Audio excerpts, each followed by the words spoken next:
The initial sensation that registered when Stellan Vance regained awareness was a scorching agony from his ribs, a persistent clamor similar to an infuriated drill sergeant.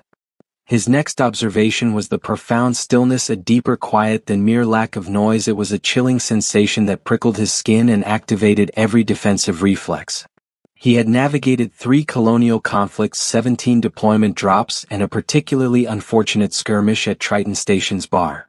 He was intimately familiar with the hush that precedes violence. His eyes immediately opened. A colossal pale blue moon dominated the sky, bathing the terrain in a spectral luminescence that made the violet sand beneath him sparkle like pulverized amethysts. 300 meters behind him, the charred remains of the patrol craft Ironwood smoked.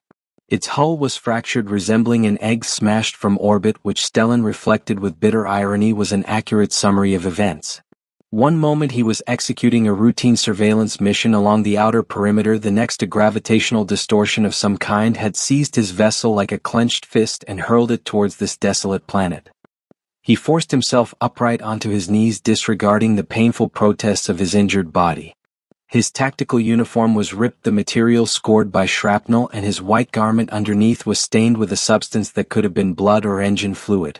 Most likely both.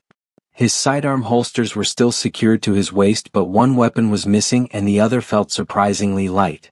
3 rounds, possibly 4. Excellent. Stellan reached for his emergency distress beacon only to find a molten mass of components where it should have been. He muttered a curse under his breath, running a hand through his short dark hair, and compelled himself to evaluate the situation. Arid landscape. Enormous crystal structures emerging from nearby cave openings that pulsated with a deep crimson glow which appeared unsettlingly organic. Exotic bioluminescent flora illuminated the ground, casting teal and emerald highlights in the gloom. Mountains were visible in the distance, their summits obscured by turbulent clouds swirling with nameless hues. Nowhere in the Galactic Union's database, nowhere on any map he had ever consulted. And then he spotted them.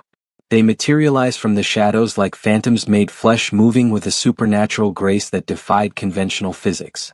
31 figures, all female, all possessing an extraordinary beauty that triggered his combat alarms even as a primitive instinct urged him to relax.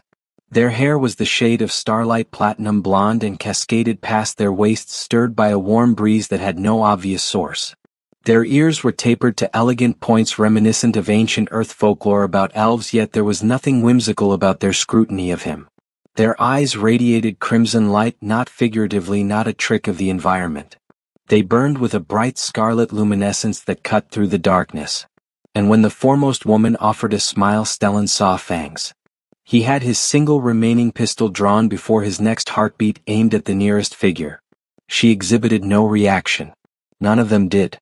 "I would genuinely prefer it if you did not shoot me," the leader articulated, her voice resonating across the distance without any perceptible exertion. "That would be quite discourteous considering we just preserved your existence." Stellan maintained his aim. "Preserved my existence. The gravitational vortex that drew you here would have disintegrated your ship into particles the size of dust." She advanced a step closer, and Stellan observed that her skin had a faint iridescent sheen, capturing the lunar light and reflecting it in subtle blue and silver tones. "We rerouted the energy, attenuated your rate of fall. You are welcome." Behind her, the other 30 women formed a precise semicircle. Some were kneeling, their long hair pooling around them like fluid silver. Others stood with their arms crossed, observing him with expressions ranging from curiosity to something he might have labeled ravenous hunger if he were feeling less hopeful. "Who exactly are you?" Stellan demanded. The leader lowered her head slightly. "I am Thessal, first voice of the Veil, and you are the first living being to crash on Nithar in 847 of your standard years." Stellan processed that information with the cool precision that 3 wars had ingrained in him. "Veilith never encountered your species." Thessal's smile revealed a hint of those delicate fangs. "Most species have not. We are what your people might classify as a legend, a tale told to frighten children about the monsters who drink blood beneath foreign moons." She extended her arms, a gesture that somehow included herself and all 30 companions. "As you can observe, the narratives were not entirely untrue." Stellan did not lower his weapon. "And the detail about consuming blood. A necessity," she stated plainly, "but not in the manner your folklore suggests. We do not murder to sustain ourselves. We share a communion." It is the method by which my people have endured for 12,000 generations on a world that provides no other means of sustenance. Right? Stellan's finger remained on the trigger. And I am expected to simply accept that. Walk directly into whatever situation you have planned and trust that you are feeling benevolent. Thessal's expression flickered with something that might have been amusement or possibly annoyance. It was difficult to determine with a species he had never encountered before. You have limited alternatives, soldier. Your craft is irreparable. Your beacon is destroyed. Nither's atmosphere is breathable for humans, but the nights become intensely cold and there are creatures in the deeper deserts who would find you a far less generous meal than we would be. She paused, allowing the implication of those words to register. Or you can join us. Discover the truth of our identity. And perhaps if the cosmos retains any sense of irony, we might collectively survive what is approaching. Stellan observed her for an extended moment. He had spent 2 decades analyzing individuals, gauging risks, calculating probabilities. Everything in his training shouted that this was an elaborate deception. Yet something in her tone, something in the way those red eyes met his without faltering, conveyed a different narrative. What exactly is approaching? He inquired. Thessal turned to face the horizon where the initial illumination of a second moon was rising. This one the color of fresh gore. We refer to it as the consuming. A phenomenon that occurs once every 900 years. The radiation intensifies. The very air turns toxic. And every living thing on Nither must either find shelter or perish. She looked back at him. The last time it arrived we lost 2/3 of our population. This time we stand to lose everything unless we find a solution to stop it. Stellan finally lowered his pistol. And you believe I can assist with that? Thessal smiled, and this time it held genuine warmth. I believe the universe delivered you here for a purpose, soldier. Whether that purpose benefits you or us or both remains to be determined, but I would rather discover it together than witness you die solitary in the desert. She offered her hand, her pale fingers illuminated by the moonlight. Stellan surveyed the 31 alien women surrounding him, each one beautiful enough to incite conflicts, each one equipped with fangs designed for uses he was desperately trying to avoid contemplating. He looked at the smoking wreckage of his ship. He looked at the alien sky with its impossible colors and its promise of death. Then he secured his pistol and accepted her hand. Fine, he stated, but if anyone attempts to bite me without permission, I will figure out a way to make them regret it. War veteran, remember. I have extensive experience with making people regret things. Thessal chuckled. A sound like silver chimes struck beneath water. I think I am going to enjoy your company, human. My designation is Stellan, he replied. Stellan Vance, formerly a sergeant in the Colonial Marine Corps, forced into retirement roughly 3 years ago when the command decided I had taken sufficient lives for one existence. Thessal inquired, and had you? Stellan met her crimson stare without hesitation. I genuinely cannot say, but I ceased tracking the count after the initial 100, and that felt like an appropriate point to seek alternative employment. Thessal's gaze remained steady, yet a subtle shift occurred in her eyes, perhaps recognition or mutual understanding. We share a great deal in common, Stellan Vance. Come, let me present our dwelling. The journey to the Veal settlement consumed nearly 2 hours, during which Stellan made several key observations. Firstly, the Veal traversed the desert landscape with an effortless liquidity that made his own movements feel like a damaged freighter struggling through thick mud. They appeared to glide over the sand rather than laboring across it, their fitted dark attire rippling with a faint teal luminescence matching the glowing vegetation scattered across the environment. Secondly, they operated with striking organization. As they walked, various members of the group silently detached to execute separate duties without any noticeable instruction. Some advanced as scouts, others positioned themselves in the rear to monitor their path. 2 figures vanished completely, only to re-emerge minutes later from unexpected directions, conveying swift nonverbal reports and soft words to Thessal that he couldn't decipher. Thirdly, and most unsettlingly, they were all observing him, not with overt hostility but with an intense focus that caused the hair on his neck to stand on end, like scientists examining a particularly intriguing specimen or like predators assessing the optimal angle for an attack. You possess queries, Thessal stated, matching his pace. She moved with the same graceful flow as the others, but her demeanor carried a greater gravity, perhaps the burden of command, the responsibility for 30 lives resting on her choices. Stellan scoffed, roughly 1,000 of them. Beginning with how you comprehend my language. We do not, Thessal said, touching a small, nearly invisible implant position behind her pointed ear. Translation technology. Ancient yet functional. My predecessors were not always confined to this planet. We once navigated among the stars much like your species does now. We engaged in commerce, exploration, and constructed marvels that would make your grandest cities appear as children's playthings. She paused and a shadow crossed her flawless features. Then we incurred the enmity of the wrong civilization and they pursued us to the brink of annihilation. Those who survived sought refuge here on Nithar where the gravitational anomalies would conceal us from pursuit. 847 years since anyone else crashed, Stellan noted. That constitutes a long duration of isolation. It is, Thessal's voice softened, becoming almost fragile, a contradiction to her formidable appearance. We were never intended for solitude. The Veil are a communal species. We share everything. Thoughts, emotions, memories, blood. She glanced at him, her red eyes catching the moonlight. Without others to connect with, we gradually diminish, lose our sense of self, become empty vessels merely performing the rituals of existence without any inherent purpose. Stellan reflected on the last 3 years of his own life, the succession of pointless jobs, the nights spent contemplating unfamiliar ceilings in cheap transit hostels, the growing realization that he had survived countless battles only to find he lacked the knowledge of how to live without conflict. Yeah, he murmured, I understand that sentiment. Thessal studied him briefly and her expression shifted. Perhaps you do. They reached the summit of a ridge composed of violet sand and Stellan halted abruptly. Below them, nestled within the valley between two colossal crystalline formations, lay the Velith settlement. It was not what he had anticipated, neither a rudimentary camp nor a collection of caves, but a genuine if modestly sized city. Structures carved from the same crimson crystal as the cave outcrops rose in graceful towers and smooth contours. Their surfaces captured the moonlight and scattered it in seemingly deliberate patterns. Gardens of bioluminescent plants formed pools of teal and emerald illumination between the buildings. A central plaza featured a fountain that appeared to flow with liquid silver, although Stellan suspected it was a type of native mineral compound. It was beautiful, yet it was deteriorating. Even from this vantage point, Stellan could discern the damage. Cracks fractured the crystal walls, entire sections of buildings had collapsed and remained unrepaired, gardens had been neglected or worse had ceased growth altogether. The Velith settlement appeared like a body still breathing but resigned to decline. The consuming, Thessal said, her gaze following his. Each cycle takes a greater toll, and with each cycle we have fewer individuals left to reconstruct. There were over 3,000 Velith residing here when my grandmother was born. Now there are 31. Stellan calculated mentally. That's over 99% of your population lost in 3 generations. We are aware of the statistics. There was no bitterness in Thessal's tone, only a profound weariness. Some succumbed during the consuming event itself. Others lost the will to persevere and simply faded away. And some, she hesitated, then continued, her voice barely a whisper, some chose to terminate their suffering on their own terms. Stellan remained silent. He had witnessed that level of desperation before in the eyes of soldiers who had seen too much, lost too much. He had experienced it himself during the dark hours following his final combat tour, when the faces of the deceased haunted his sleep. Why disclose this to me, he finally asked. Because you must comprehend what you are involving yourself in.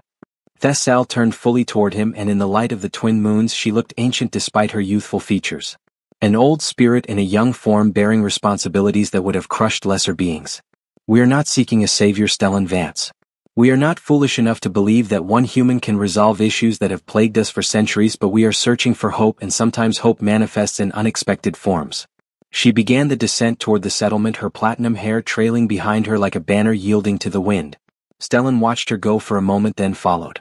He had no clue what he was getting into, but for the first time in 3 years he felt the peculiar sense that his continued survival might actually matter to someone besides himself. It wasn't a comforting sensation, but it was something. The assimilation of Stellan Vance into Velith society did not progress smoothly, and no rational person expected it to. He was after all an outsider in the most literal sense, a being from beyond the stars whose blood was not meant to sustain them and whose mind was inaccessible to their collective consciousness. He could not perceive their thoughts or participate in their shared memories. He could not engage in the blood rituals that formed the bedrock of Velith social connections. In the most fundamental respects he was alone amongst them. But Stellan had been isolated before. He was adept at it. What he was not adept at was inactivity. By the 3rd day after his arrival he had already commenced cataloging every detail he could observe regarding Velith technology. Their crystalline buildings were more than decorative. The crimson mineral constituting them served as both structural support and energy reservoir, drawing power from Nithar's intense radiation and converting it into a usable form for the Velith. Their clothing was crafted from a fibrous plant found in the deeper caverns, and it was not merely aesthetic. The teal luminescence functioned as a mode of communication, enabling them to transmit emotions and intentions to each other over distances. You are recording data, a voice noted from behind him. Stellan did not startle. He had detected her approach even though she moved like a ghost. The Velith were silent, but he was learning their patterns. This one slightly favored her left foot, a nearly undetectable imbalance that most would overlook. He turned to face her. She was younger than Thessal, though with the V-Life he was discovering age was hard to ascertain. Her platinum hair was cut shorter than most of her sisters, reaching just below her shoulders, and her red eyes held a spark of inquisitiveness that distinguished her from the more reserved demeanor of the others. "Kalira," he stated, recognizing her. "You were assigned to watch over me the first night. I was tasked with ensuring you did not attempt to flee or cause self-harm." She moved closer, peering at the object in his hands. It was a basic tablet rescued from his ship's debris, one of the few functional pieces of equipment remaining. "What are you documenting?" "Everything." Stellan angled the screen so she could view his notes. "Your technology, your social framework, your agricultural methods, anything that might prove useful." "Useful for what?" Stellan shrugged. "I don't know yet. That's the entire point. In the military we termed it intelligence gathering. You learn everything possible about a situation before deciding on a course of action. Otherwise you end up dead, or worse, you get others killed." Kalira considered this thought for a moment. "You discussed death very casually for someone who appears determined to avoid it." "War taught me that death is neither casual nor avoidable," Stellan replied. "It simply exists. The only factor you control is whether you face it standing upright or lying prone." A faint smile touched Kalira's pale features. "And you prefer to stand." "I've done enough lying down. It becomes tedious." She laughed, a clear sound that seemed to surprise even herself. The other women had described Stellan as detached, calculating, a soldier who viewed them as potential adversaries rather than potential allies. But there was a warmth beneath that pragmatic exterior, deeply hidden yet unmistakably present. "May I pose a query to you?" Kalira asked. "You just did something else then." Stellan gestured for her to continue. "The blood, our necessity for it. Does it instill fear in you?" Stellan contemplated the question seriously before responding. He had learned over the years that truthful answers, even uncomfortable ones, fostered greater trust than pleasant falsehoods. "Yes," he said finally. "The concept of any creature that sustains itself on blood will instinctively trigger certain responses in most species. Self-preservation is innate." He held her crimson gaze steadily. "But I have witnessed soldiers commit acts far more monstrous than drinking blood to survive. I have committed acts more monstrous. So no, I will not pretend you are demons simply because your biology functions differently from mine." Kalira was quiet for a long moment. Then she inquired, "What deeds have you committed?" Stellan looked away toward the crimson crystal walls of the settlement, which glowed faintly in the perpetual dim light. "Actions I believed were essential at the time. Actions I convinced myself were justified by the circumstances. Actions that ultimately proved to be neither essential nor justified, just easier than finding an alternative path." He shook his head. "I was extremely skilled at killing Kalira. So skilled they kept deploying me again and again until I forgot how to do anything else. And when I finally recognized what I had become, it was too late to undo any of it." "You experience remorse," she said softly. "Every single day. Then you are not the monster you believe yourself to be." Kalira reached out and touched his arm, her pale fingers cool against his sun-darkened skin. "Monsters do not feel remorse. Monsters do not search for ways to be helpful when they could simply ensure their own survival. Monsters do not spend 3 days inventorying the technology of aliens who could have terminated them in their sleep." Stellan found himself smiling despite the gravity of the conversation. "You are remarkably philosophical for someone who attempted to consume my blood on the second night." "I did not attempt," Kalira corrected precisely. "I requested permission which you declined and which I respected. There is a distinction." "Fair enough." Their discussion was interrupted by a disturbance near the central plaza. Shouts of alarm, the rapid fluttering motion of the V-Life, and beneath it all a sound Stellan immediately recognized: the deep grinding sound of catastrophic equipment failure. He reacted before his conscious mind registered the event, muscle memory propelling him towards the source of the noise. Kalira effortlessly matched his stride, her expression transitioning from gentle warmth to intense focus. They arrived at a gathering surrounding one of the larger crystalline structures which Stellan had concluded functioned as a combined power generation and water purification station. Smoke billowed from ventilation ports near its base, and the crystal's inherent crimson luminescence had adopted an angry intermittent quality signifying impending disaster. Thessal stood at the front of the assembled group, her stance radiating controlled urgency. "The filtration core," she announced as Stellan pushed through to reach her. "The containment seals have failed. If we fail to repair them within the next few minutes, the entire mechanism will collapse and we will lose our clean water reserve." Stellan evaluated the situation with the practiced eye of someone who had spent years maintaining military gear in hostile environments. "How many of your people possess the engineering expertise?" he questioned. Thessal's expression preempted her verbal reply. 3 of us possess the knowledge. 2 perished during the last consuming cycle. The third, Orinth, is inside now, but she reports the damage exceeds her capacity for repair. Take me to her, Stellan commanded. Thessal hesitated only momentarily before assenting and guiding him toward the structure's entrance. The other Velith separated to allow them passage, their red eyes tracking Stellan with a mixture of hope and skepticism, a look he found strangely familiar.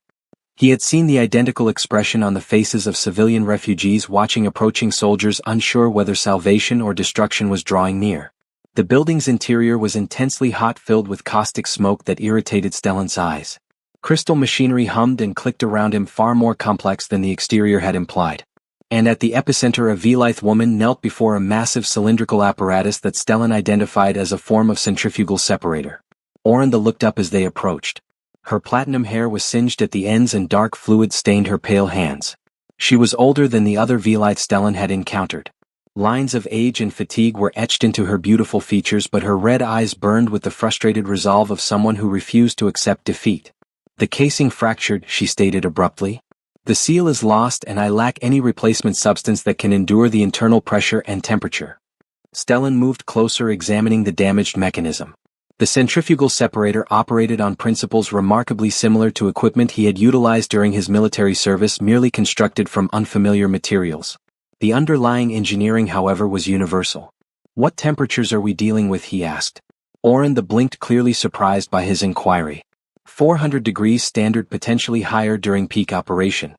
Stellan nodded, his thoughts racing through potential solutions. And the pressure? Approximately 3 times your standard atmospheric pressure. The crystal normally contains it, but with the cracked casing it leaks out and the entire system becomes unstable. Stellan retrieved his salvage tablet, pulling up the inventory of components he had catalogued from the Ironwood's wreckage. What about chemical compatibility? If I locate a material that can withstand the heat and pressure, would it adhere to your crystal matrix? Orinth gazed at him as if he had proposed something profoundly alien, which Stellan conceded he had. Our crystal does not bond with foreign substances. It possesses a distinct molecular signature that, she trailed off, her eyes widening slightly as a realization struck her. The blood compound, she whispered. The what now? Our blood, she clarified, speaking rapidly as the concept solidified. It contains a bonding agent, a molecular bridge that enables disparate substances to integrate with our crystalline structures. It is how we mend injuries, how we repair damage to ourselves. If we could apply it to a foreign material, would it function? I do not know. It has never been attempted. Stellan looked at the smoking machinery, then back at Orinth. Is there any inherent risk in trying? She hesitated. The blood compound requires a living donor. It cannot be artificially synthesized or stored. Someone would need to donate their own to facilitate the attempt. How much blood are we talking about for a repair of this magnitude? Orinth's expression was grim. More than any of us can safely spare. The last consuming weakened us all. None of our people possess the necessary reserves to draw upon. Stellan fell silent for a long moment. Then he began rolling up his sleeve. Use mine, he said. Every Velith in the chamber turned to stare at him. Even Thessal, who had maintained her composure throughout the crisis, appeared genuinely shocked. Your blood is unlike ours, she warned cautiously. We cannot guarantee it will work. We cannot guarantee it won't kill you. No, Stellan agreed. We don't know. But we do know what happens if we take no action. Your water supply fails. Your people weaken further. When the consuming arrives, you will lack the strength to survive it.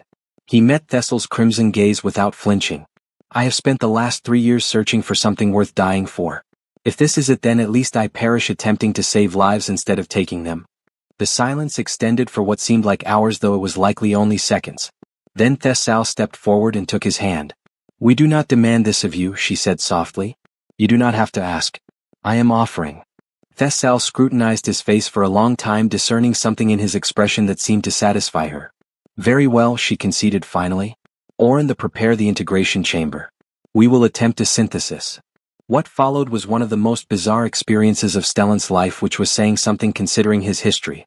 The integration chamber was a smaller crystalline annex adjacent to the main filtration system, and inside he found himself surrounded by dozens of Veil women, all focused on him with an intensity that would have been unnerving had he allowed himself to dwell on it. Orinth explained the procedure as she worked. The blood compound was extracted using a specialized apparatus that continuously drew small amounts rather than extracting a large volume at once. This extract was then combined with a crystalline powder which Stellan deduced was a mineral catalyst, creating a thick luminous paste that could be applied to the damaged casing. The process took hours.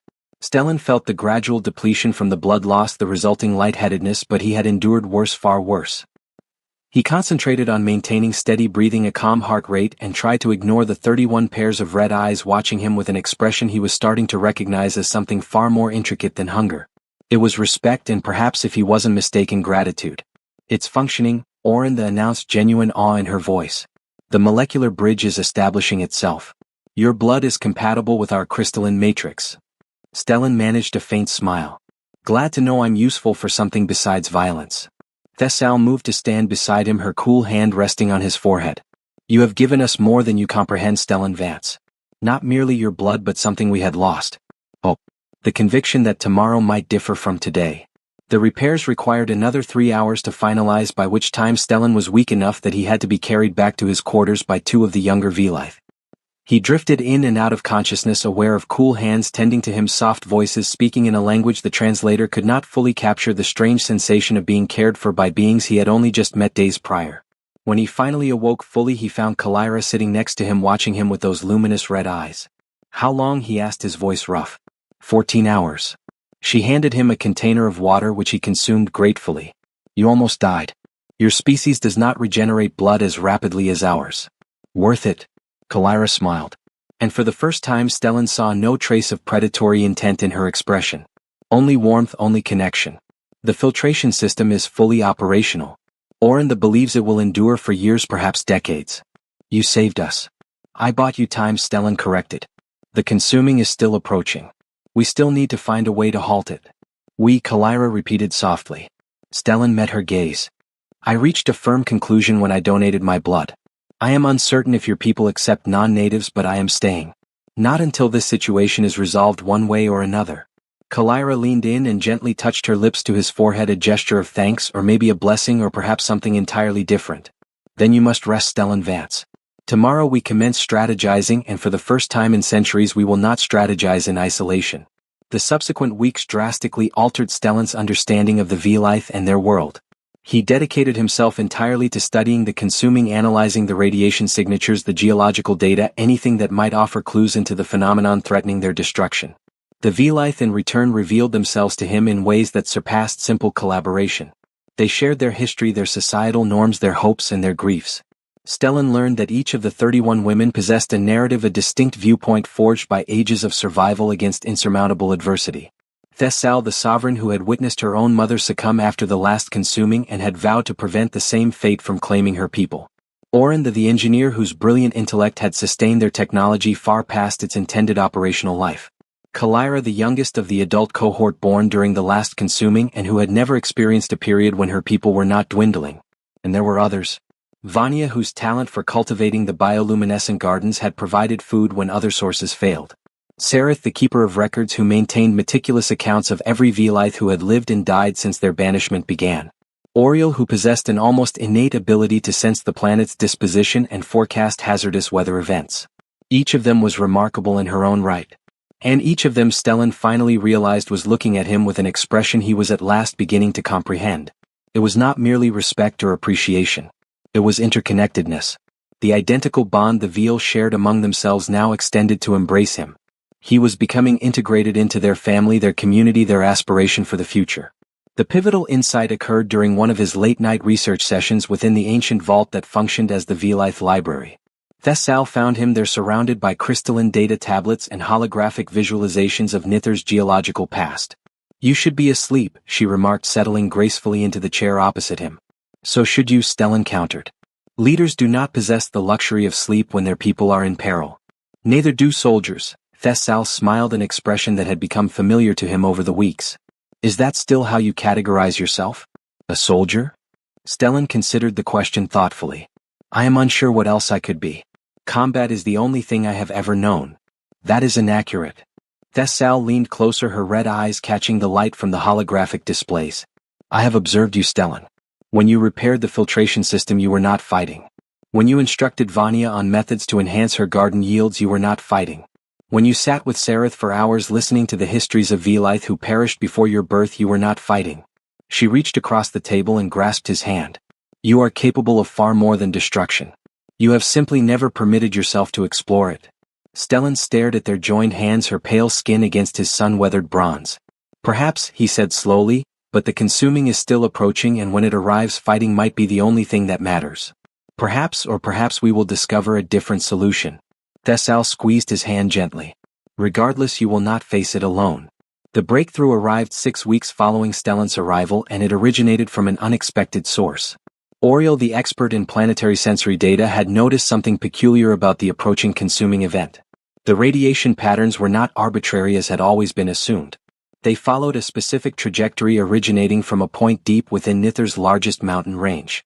It is not natural, she reported during an urgent council meeting. The consuming is not a geological phenomenon. It is being generated by something. Stellan felt his tactical mind activate with a familiar click. Generated by what? I do not know, but the energy signatures align with the same technology that powers our city. Ancient crystalline machinery. Potentially a weapon abandoned by the enemies who forced us onto this world. The implication struck Stellan like a physical impact.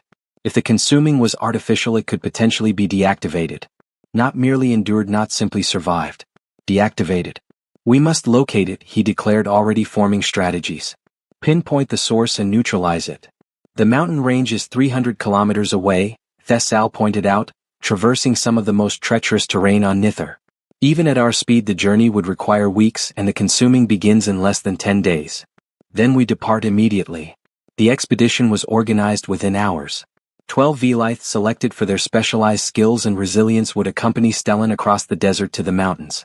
They carried rations salvaged from the settlement and the ironwood's debris, enough to sustain them for the journey, assuming nothing went wrong. Of course, something always went wrong.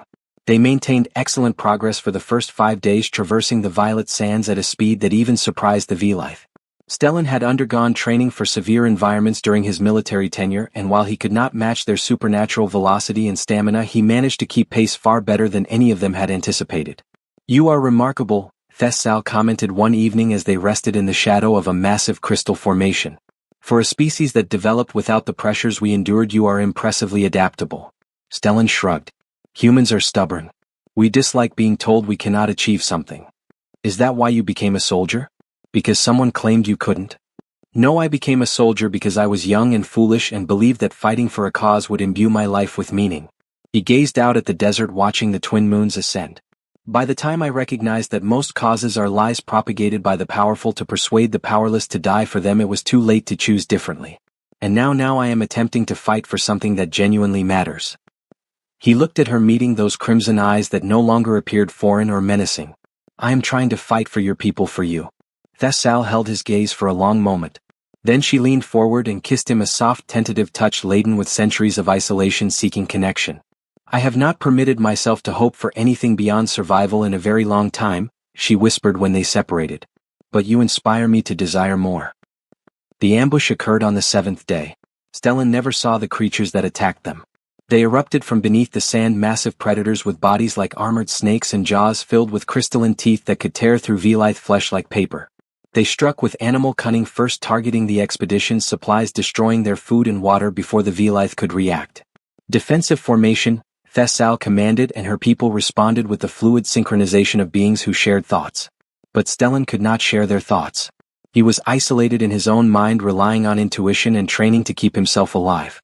He drew the single functional weapon he had salvaged from the ironwood, a compact energy pistol with limited charges, and opened fire on the closest creature.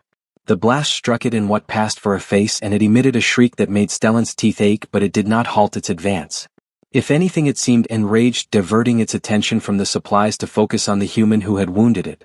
Stellan, fall back, Kalira shouted, but he was already moving, drawing the creature away from the rest of the group. 3 more blasts, each finding its mark, each inflicting damage but insufficient to stop the behemoth. His pistol whined, its energy reserves exhausted. Stellan discarded it and pulled the knife he wore on his belt. A simple blade that seemed ridiculously inadequate against a monster the size of a ground transport. But ridiculous or not, it was all he possessed. The creature lunged. Stellan evaded, raising his knife in a sweeping arc that sliced a shallow wound along its flank. Dark fluid spilled onto the sand. The beast shrieked and twisted faster than something of that bulk should have been capable of moving, and its tail whipped across Stellan's chest, sending him flying. He hit the ground hard, the impact forcefully expelling the air from his lungs. The world spun, fading at the edges. He heard screaming Velith voices raised in distress and then a heavy weight on his chest as the creature towered over him, its jaws gaping wide. "No!" a voice shrieked. When Stellan's vision cleared, he found himself lying on the sand surrounded by the scorched remnants of the creature that had almost killed him. Standing over him was Thessal, her hand extended and luminous, the light slowly diminishing. Her expression was one of profound shock, as if she had just executed an action she was previously unaware she was capable of. "What was that?" Stellan managed to articulate. "I don't know," Thessal replied, looking at her own hand as though seeing it for the first time. "I sensed you fading. I felt the connection between us, the bond we have forged, and I refused to permit its severance." She gestured towards the destroyed beast. "And then this." The remaining predators had vanished, driven away by whatever power Thessal had suddenly unleashed. The expedition reorganized, tallying injuries and assessing losses. They had lost most of their supplies and 3 of the Velites sustained injuries, but everyone was alive. "Can you replicate it?" Stellan asked as Kalira assisted him back to his feet. Thessal shook her head, uncertainty clouding her features. "I have no idea. I don't even comprehend how I achieved it the initial time." Stellan observed her for a lengthy moment. Then he smiled, a genuine expression that transformed his rugged features. "Well then, I suppose we just discovered another source of hope." They reached the mountains 4 days later, bruised and weary yet driven by resolve. The entrance to the ancient complex was exactly where Oriel's projections had indicated. A massive doorway carved into the natural rock, sealed with technology that had been dormant for millennia. Stellan examined the seal, utilizing every bit of engineering knowledge he possessed. "It is activated by crystalline resonance," he announced finally. "The identical frequency your blood emits." Thessal nodded slowly. "Then we can open it." The procedure spanned hours. One by one the Velith pressed their palms to the ancient entryway, each contributing her resonance to the unified signal.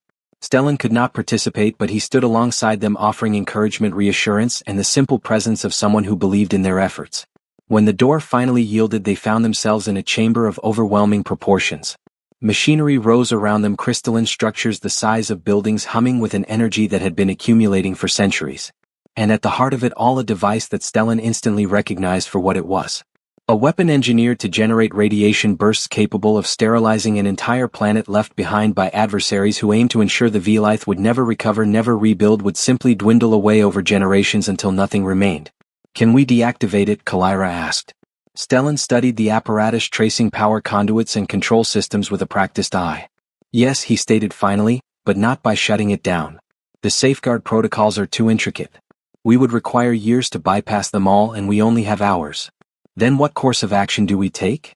Stellan looked at Thessal, and in her red eyes he saw the same tenacity that had sustained her people through centuries of hardship. "We retarget it. The energy is already primed, already building towards release. We cannot stop it, but we can alter its destination." "To where?" Stellan pointed upward toward the chamber's ceiling and the sky beyond. "Anywhere but here." The device was designed to target a planetary body. We will reprogram it to target empty space. Allow the consuming to discharge harmlessly into the void. The reprogramming demanded everything they possessed. Every piece of knowledge that Stellan and Orin the held, combined with the crystalline resonance of every Velith present. As they labored, the countdown to discharge continued, the weapon building towards a release that would either destroy them or secure their survival. In the final moments, as the device prepared to fire, Thessal reached out and clasped Stellan's hand. "Whatever the outcome," she said softly, "you have given us something we had lost. A reason to trust in tomorrow." Stellan squeezed her hand. "Tomorrow hasn't arrived yet." The weapon discharged. For a terrifying instant, the world consisted only of light and deafening sound and the overwhelming presence of energy beyond human comprehension. Stellan felt the discharge surge through him. Felt the crystalline technology responding to the Velith resonance. Felt the trajectory shift from planetary devastation to empty space. And then silence. When he opened his eyes, the chamber was dark. The weapon had ceased operation, its stored energy depleted, its lethal purpose neutralized. Around him, the Velith were stirring, their red eyes opening one by one as they realized they were still alive. "We succeeded," Kalira breathed. Thessal pulled Stellan into an embrace, her cool arms wrapping around him with a strength that belied her slender form. "We succeeded," she confirmed. "Because of you. Because you refused to accept that our narrative was concluded." The return journey to the settlement took 2 weeks, slowed by injuries and exhaustion but lightened by a profound joy that the Veil had not experienced in generations. They were greeted at the city's edge by every remaining woman, all gathered to welcome home the expedition that had secured their future. In the days that followed, Stellan found himself at the center of a celebration that showed no signs of abating. The Velith danced, sang, and wept with happiness, and everywhere he went they reached out to touch him, to thank him, to simply be near the human who had restored their optimism. But it was Thessal who found him on the balcony overlooking the city, watching the twin moons ascend over a world that would now have a future. "What occupies your thoughts?" she asked, settling beside him. Stellan contemplated the question. "I am thinking that I spent 30 years seeking a purpose, a reason to exist beyond mere survival." He turned to look at her, this alien woman who had become something far more significant than he had ever anticipated. "I'm thinking that I finally found it." Thessal smiled, her fangs catching the moonlight. "And what precisely is that purpose?" "You," Stellan said simply, "your people. This world." He reached out and took her hand. "I do not know what the future holds. I do not know if further challenges await or if we have earned some respite. But I know that I wish to face whatever comes with you. If you will have me." Thessal's response was not verbal but in action. She kissed him beneath Nither's twin moons, and in that instant two worlds became one. Years passed as they inevitably do, and the world of Nither transformed in ways no one could have foreseen. The settlement expanded, growing beyond its ancient limits as the Velith recovered their strength and their population. Children were born, hybrids of human and Velith, blending the best attributes of both species in forms that were utterly unique and breathtakingly beautiful. Stellan stood on the same balcony where Thessal had first kissed him, watching his daughters play in the garden below. They had inherited their mother's platinum hair and their father's bronze skin, and their eyes glowed with a crimson light that seemed softer, somehow less predatory and more inquiring. "You are smiling," Thessal observed, joining him at the railing. "That is still noteworthy enough to mention." "I am happy," Stellan replied. "That used to be unusual enough to be impossible."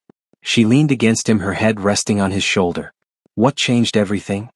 He wrapped an arm around her. "I crash-landed on an alien planet. I was rescued by vampires. I gave my blood to save strangers and fought monsters in the desert and helped deactivate an ancient weapon from destroying the only people who ever made me feel like I belonged somewhere." His smile widened. "All things considered, a pretty standard retirement." Thessal laughed. That sounded like silver bells that he had come to cherish above all else. "And you harbor no regrets." Stellan watched his children, watched the Veal women who had become family, watched the city that had become home. "Not one," he said. "Not a single one." Below them, a young Veal woman, one of his daughters, looked up and waved, her face illuminated with joy. Stellan waved back, feeling a warmth in his chest he had never expected to discover. He had arrived on Nither as a damaged individual, a soldier without a conflict, a survivor without a reason to persist. He had found something far more precious than purpose. He had discovered affection. He had found kinship. He had located home. And as the twin moons ascended over the crystalline metropolis, Stellan Vance recognized that sometimes the most significant conflicts were those that concluded not in triumph or failure but in something infinitely more precious: tranquility. The news disseminated throughout the galaxy slowly, as such tidings always do. A human combat veteran presumed deceased after his patrol vessel disappeared near the Outer Veil had not merely survived but had encountered something extraordinary. A species believed to be extinct, a world assumed barren, a future deemed impossible. Vessels began arriving 3 years after the consuming was vanquished. Initially scientists eager to analyze the Velith and their unique biology. Then diplomats seeking to forge relationships with a species that had remained concealed from the galaxy for millennia. Then settlers, humans who looked at Nither's crystal cities and saw not foreign architecture but potential dwellings. Thessal managed the influx with the identical composure she brought to all endeavors. She established guidelines for visitors. She instructed her people on how to engage with species that did not share their communal bond and ensured that the Velith would never again face the isolation that had almost eradicated them. Yet it was Stellan who became the interspecies connector. He stood within the council chamber addressing representatives from a dozen civilizations who had undertaken the voyage to Nither.